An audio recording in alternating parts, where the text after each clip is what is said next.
Exam classes. दोस्तों इस video में फरवरी के सेकंड वीक के लिए हमारे एग्जाम के लिए करंट अफेयर की क्या क्या चीजें रही हैं उनको देख लेते हैं। तो दोस्तों देखिए, सबसे पहले तो ये गोल्डन लंगूर आजकल कभी खबरों में रहा है। ये क्यों खबरों में रहा है दोस्तों? देखिए, काकोई जाना रिजर्व फॉरेस्ट है एक। कहाँ पर है दोस्तों? ये वेस्टर्न असम में। असम का बोंगईगांव डिस्ट्रिक्ट है, वहां पर ये फॉरेस्ट रिजर्व था, जहां पर ये गोल्डन लंगूर पाया जाता है, जिसका साइंटिफिक नेम ट्रैकीपिथेकस गी है, इसका साइंटिफिक नेम। तो हुआ क्या दोस्तों, इस गोल्डन लंगूर को प्रोटेक्ट करने के लिए इस जो ये जो आपका रिजर्व फॉरेस्ट है, इसको बढ़ाकर इसका स्टेटस, इसको वाइल्ड लाइफ सेंचुरी कर रहे थे। परंतु वहां के लोकल लोग इसको प्रोटेस्ट कर रहे हैं, इस वाइल्ड लाइफ सेंचुरी का, क्योंकि वाइल्ड लाइफ सेंचुरी के बनने के बाद शायद उनको इस फॉरेस्ट में जाने पर थोड़ी क्या हो जाएगी दोस्तों, एंट्री कम हो जाएगी, थोड़ा सा उनके ऊपर रिस्ट्रिक्शंस ज्यादा आ जाएंगे। तो वो इसको कह रहे हैं कि इसको रिजर्व फॉरेस्ट एरिया रहने दीजिए, जिससे कि हम इस एरिया को एक्सेस कर पाए। अभी गोल्डन लंगूर दोस्तों ऐसा नहीं है केवल इंडिया में मिलता है, ये भूटान में भी मिलता है, हिमालयन माउंटेन जो फुट हिल्स है वहां पर।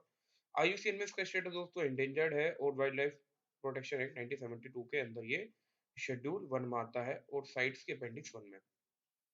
दोस्तों हमारे लिए काम की एक और चीज है चक्रशिला।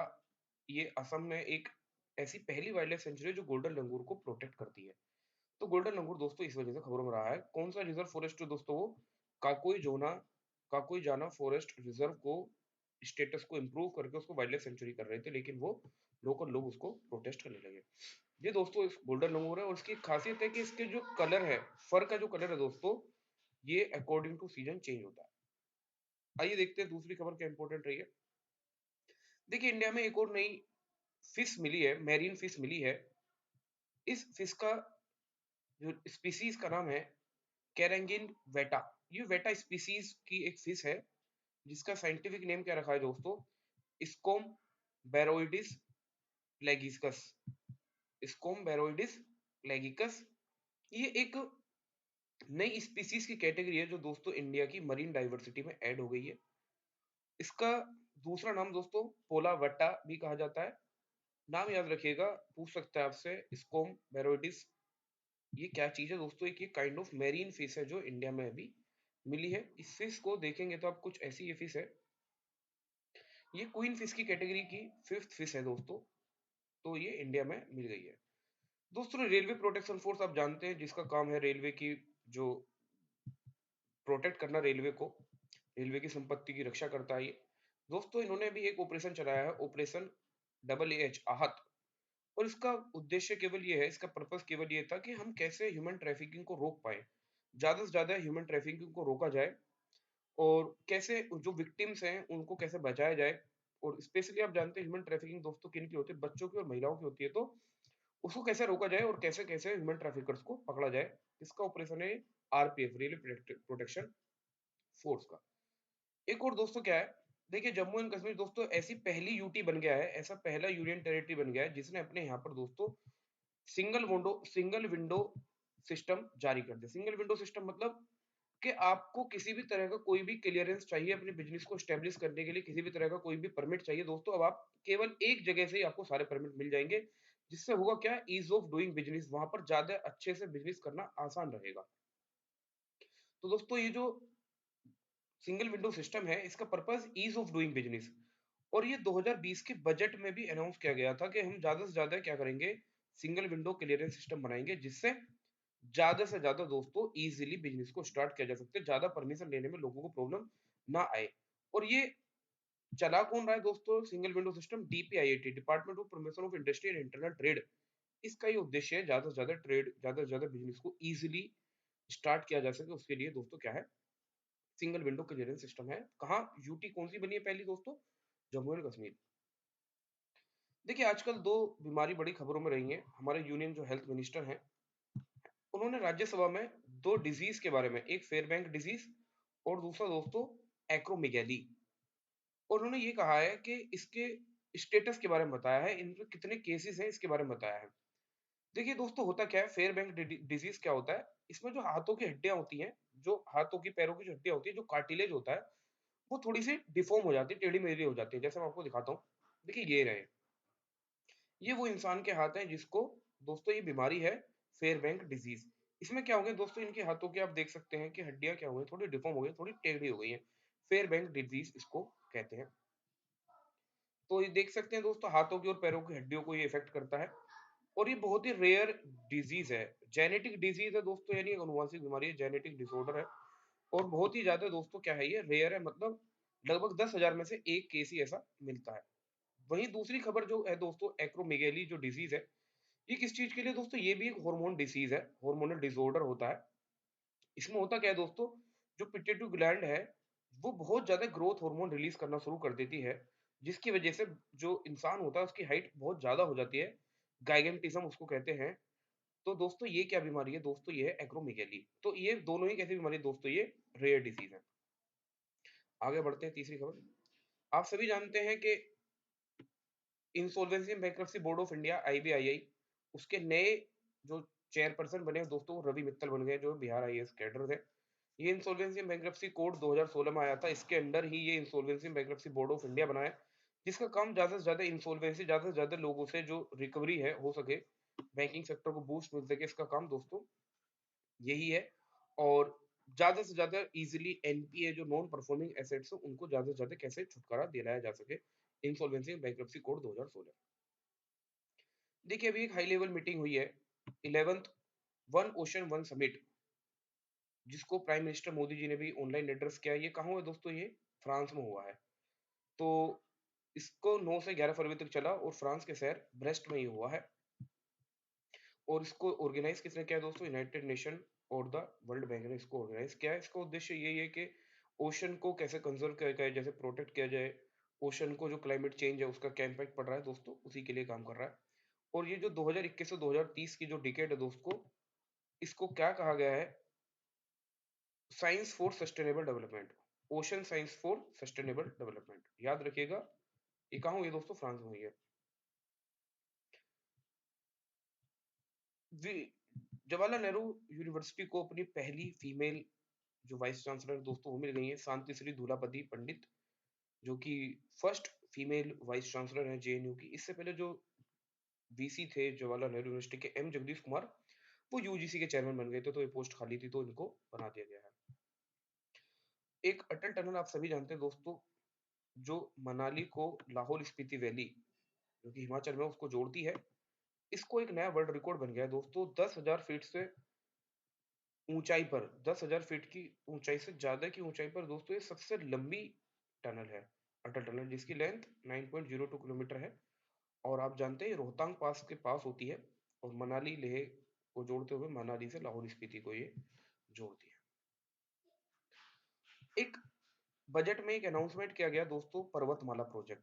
इस पर्वतमाला प्रोजेक्ट का उद्देश्य ये है दोस्तों, जो हिली एरिया है, वहां पे ज्यादा से ज्यादा कैसे कनेक्टिविटी की जाए, क्योंकि वहां सड़क बनाना बहुत डिफिकल्ट होता है। देखिए मान लीजिए ये कोई हिली एरिया है और इस एरिया को इस एरिया से कैसे कनेक्ट कर सकते हैं आप दोस्तों, तो ये जो रोप वे है, इस रोप वे के थ्रू भी क्या कर सकते हैं आप, एक स्थान से दूसरे स्थान पर लोगों को जा सकते हैं, ज्यादा बेटर कनेक्टिविटी हो सकती है, क्योंकि इस एरिया में हाईवे कंस्ट्रक्ट करना, रोड बनाना वो इजी टास्क नहीं है।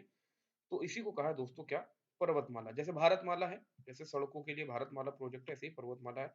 और ये PPP, public private partnership mode पे काम करेगी, जिससे ज्यादा से ज्यादा हिली एरिया में जो हमारा डिफिकल्टली है वहां पर रोड कंस्ट्रक्ट करना, वहां पर क्या करा जाएगा, इस पर्वतमाला, इस रोप वे के थ्रू कनेक्टिविटी ज्यादा से ज्यादा लोगों को कनेक्ट किया जाएगा। और ये कहाँ पर है दोस्तों, एज यूजुअल जो हमारे हिली स्टेट है, नॉर्थ ईस्ट के स्टेट है, उनमें ये क्या कर रहे हैं दोस्तों, इस पर्वतमाला प्रोजेक्ट को चालू कर रहे हैं। एक दोस्तों देखिए, माउंट एवरेस्ट पे ग्लेशियर है जिसका नाम है साउथ कोल ग्लेशियर। ये इंपॉर्टेंट नहीं है कि ये कहाँ है, बट ये इंपॉर्टेंट है कि ये क्यों खबरों में रहा है। एक ऐसी स्टडी करी गई है और ये बताया गया है कि इसकी जो ग्लेशियर है, इसकी मेल्टिंग बहुत ज्यादा हो रही है। बस आप नाम याद रखिएगा कि साउथ कोल ग्लेशियर कहाँ पे है दोस्तों, माउंट एवरेस्ट और माउंट लोहोसे के बीच में है, याद रखिएगा साउथ कोल। एक स्माइल प्रोग्राम अभी डिपार्टमेंट ऑफ सोशल जस्टिस, सामाजिक न्याय जो अधिकारिता मंत्रालय है, उसके अंदर ये स्माइल स्कीम चलाई गई है। इसका उद्देश्य क्या है, support for marginalise individual for livelihood and enterprise. इसमें दोस्तों वो है कि जो बहुत ही मार्जिनाइज लोग हैं, जो किसी तरह से अपनी जीवन यापन कर रहे हैं, बहुत ज्यादा गरीब लोग हैं, या जो आप कह सकते हैं बेगरी में या भीख माँगकर या किसी इस तरह की प्रक्रिया में इन्वॉल्व हैं, उनको दोस्तों क्या किया जाएगा, उनको रोज़गार प्रोवाइड कराया जाएगा, उनको एम्प्लॉयमेंट प्रोवाइड कराया जाएगा और वो अपनी जो इस स्थिति में है, उनको थोड़ा इम्प्रूव किया जाएगा। ये सेंट्रल सेक्टर स्कीम है, यानी इसमें कंप्लीटली सेंट्रल गवर्नमेंट ही इम्प्रूव करने वाली है सारा इनकी जो फाइनेंशियल हेल्प करने वाली है, वो दोस्तों सेंट्रल गवर्नमेंट ही इम्प्रूव करने वाली है उसको। देखिए दोस्तों क्या है, ट्रांसपोर्ट मिनिस्टर है हमारे, मिनिस्टर ऑफ स्टेट है, बी श्रीरामुलु। उन्होंने दोस्तों कहा है कि skill and entrepreneurship development university बनाई जाएगी कर्नाटका के कल्याण एरिया में। तो स्किल डेवलपमेंट यूनिवर्सिटी कहाँ बनने वाली है? कर्नाटका में है। इंपॉर्टेंट याद रखिएगा। देखिए इंडिया और ऑस्ट्रेलिया अपने बीच में एक फ्री ट्रेड एग्रीमेंट के लिए बहुत दिन से काम कर रहे हैं। फ्री ट्रेड एग्रीमेंट से पहले अर्ली हार्वेस्ट एग्रीमेंट दोनों में साइन हुआ है। ये एक तरह से कह सकते हो कि फ्री ट्रेड एग्रीमेंट साइन होने से पहले एक तरह की प्रैक्टिस है ये, जिससे कि ज़्यादा से ज़्यादा एक दूसरे को हम जो ट्रेड प्रैक्टिसेस उनको समझ पाएँ और उसके बाद में हम दोस्तों क्या कर सकते हैं, फ्री ट्रेड एग्रीमेंट। तो आपसे पूछ सकता है अर्ली अर्ली हार्वेस्ट एग्रीमेंट किस चीज़ से रिलेटेड है? तो ट्रेड से रिलेटेड है, जिससे ज़्यादा से ज़्यादा दोनों कंट्रीज़ में कॉन्फिडेंस बिल्ड हो पाए और वो एक complete free trade agreement sign कर पाएँ।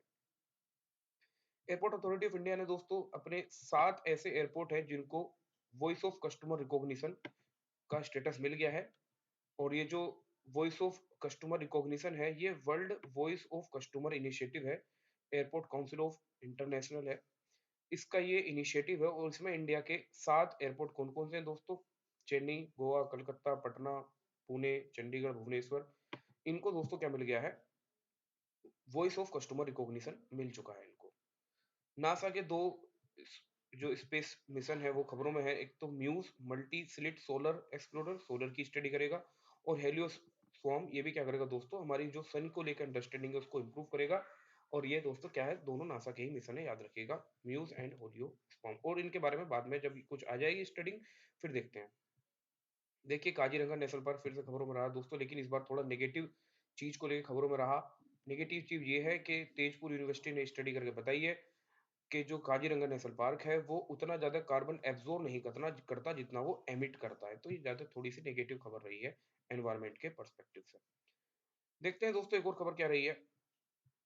देखिए कोस्टल वल्नरेबिलिटी इंडेक्स का मतलब है कि कौन-सा कोस्टल एरिया कितना ज़्यादा वल्नरेबल है, डिज़ास्टर के लिए कितना ज़्यादा वो नुकसानदेह हो सकता है वहाँ पर डिज़ास्टर। उसके लिए दोस्तों ये Indian national centre for ocean information services INCOIS ने ये कोस्टल वल्नरेबिलिटी इंडेक्स रिलीज़ किया है, जिसमें बहुत सारी चीज़ों को स्टडी करने के बाद में और जैसे कितना सी लेवल राइज़ हो रहा है, क्या-क्या पैरामीटर हो सकती है, वेव कितनी हाइट तक आती है, कोस्टल स्लोप कैसी है, वहाँ पे कितना ज़्यादा कोस्टल एलिवेशन है, वहाँ पे कितना ज़्यादा चेंज आ रहा है, वहाँ पे कितना ज़्यादा सी लेवल राइज़ कर रहा है, उसको लेके दोस्तों ये कोस्टल वल्नरेबिलिटी इंडेक्स इनकोइस ने रिलीज़ किया है। और गुजरात का दोस्तों सबसे ज़्यादा 124 किलोमीटर लॉन्ग जो कोस्ट लाइन है गुजरात की, उसको माना जाता है क्या है कि कोस्टल एरिया बहुत ज़्यादा वल्नरेबल है डिज़ास्टर को लेकर।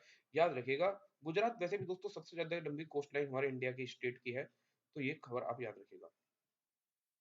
देखिए, एक अटल इनोवेशन मिशन है नीति आयोग के अंडर और यूनाइटेड स्टेट की एक agency United nation agency for international development. इन्होंने एक नई पार्टनरशिप समृद्ध का इनिशिएटिव लॉन्च किया है। इसका पर्पस क्या है?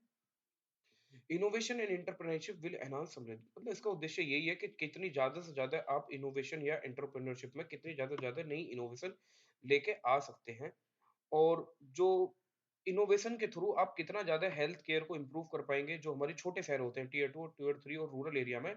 इसका पर्पस यही है। क्या है दोस्तों इसका पर्पस? इसका उद्देश्य है कि कितना ज़्यादा से ज़्यादा इनोवेशन, कितना ज़्यादा से ज़्यादा इनोवेटिव तरीकों से आप जो छोटे शहर हैं, टियर 2, 3 या टियर 3 सिटी है और जो रूरल एरिया में उनमें आप हेल्थ केयर सर्विस प्रोवाइड करा सकते हैं। ये अटल इनोवेशन मिशन और यूएस एड का ये एक टारगेट है। देखिए दोस्तों क्या है, 11 फरवरी को दोस्तों international day of women in science to achieve equal access. ये जैसे दोस्तों ज़्यादा से ज़्यादा वुमेन्स की साइंस, टेक्नोलॉजी, इंजीनियरिंग में हम ज़्यादा से ज़्यादा वुमेन्स का कैसे पार्टिसिपेशन बढ़ाएँ, उसके लिए दोस्तों 11 फरवरी को international day of women and girls in science to achieve equal access and participation women, उसके लिए दोस्तों ये डे अनाउंस किया गया है। 2015 में किसने किया था दोस्तों? यूनाइटेड नेशन जनरल असेंबली ने।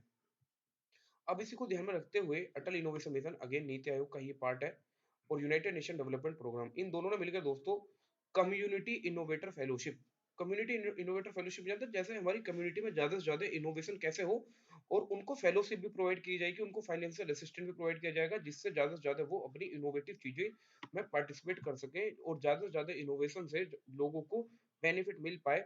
ये दोस्तों क्या है, कम्युनिटी इनोवेटर फेलोशिप है। दोस्तों याद रखिएगा, यूनाइटेड नेशन जनरल असेंबली ने ये 2015 में अनाउंस किया था 11 फरवरी को, और उसी के लिए अटल इनोवेशन मिशन ने और यूनाइटेड नेशन डेवलपमेंट प्रोग्राम ने दोनों ने मिलकर इस बार ये क्या बनाया है, कम्युनिटी इनोवेटर फेलोशिप ये अनाउंस किया है। इसको क्या करेंगे दोस्तों, चलाया जाएगा।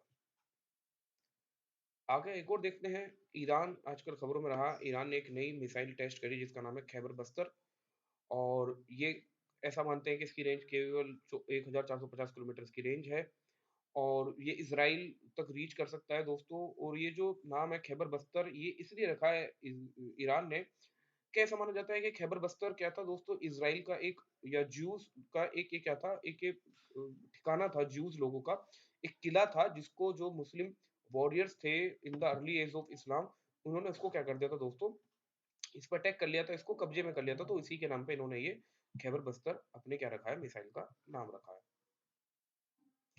एक और चीज है देखिए दोस्तों, जर्मनी के प्रेसिडेंट ने फ्रैंक वॉल्टर स्टेनर, ये सेकंड टाइम जर्मनी के प्रेसिडेंट बन चुके हैं। ये इंपॉर्टेंट है दोस्तों, पूछ सकता है फ्रैंक वॉल्टर कौन से देश के प्रेसिडेंट बने हैं, तो जर्मनी के। इकोनॉमिक इंटेलिजेंस यूनिट, अगेन बहुत इंपॉर्टेंट खबर दोस्तों, इकोनॉमिक इंटेलिजेंस यूनिट ने दोस्तों 2021 का डेमोक्रेसी इंडेक्स रिलीज किया और 165 कंट्रीज को इन्होंने रैंक दिया। मेनली 5 जो बड़े बातें हैं, 5 पैरामीटर पे इन्होंने काम किया है। किन किन 5 पैरामीटर को बेस बनाकर ये रैंकिंग दी जाती है, फंक्शनिंग ऑफ द गवर्नमेंट की फंक्शन कैसी है, इलेक्टोरल प्रोसेस कैसा है, प्लूरलिज्म कितना ज्यादा है, पॉलिटिकल पार्टिसिपेशन कितना है लोगों का, सिविल लिबर्टी कितनी है और पॉलिटिकल कल्चर आपके यहाँ कैसा है। इन 5 बातों पर दोस्तों पूछ सकता है कौन कौन से पैरामीटर के बेस पे डेमोक्रेसी इंडेक्स रिलीज किया गया है 2021। और नॉर्वे ने एज यूजुअल दोस्तों इसमें पहली रैंक आई है, सेकंड रैंक दोस्तों न्यूजीलैंड की आई है एज फोन। और इंडिया की बात क्या करें तो दोस्तों हमारी रैंक 46 रही है और हमारा स्कोर दोस्तों कितना रहा, 6.91 आउट ऑफ 10। तो ये दोस्तों वर्ल्ड डेमोक्रेसी इंडेक्स आप याद रखिएगा, 46 इंडिया की इसमें रैंक गई है। तो इस वीक में दोस्तों इतना ही, बाकी देखते हैं आगे। Thank you very much.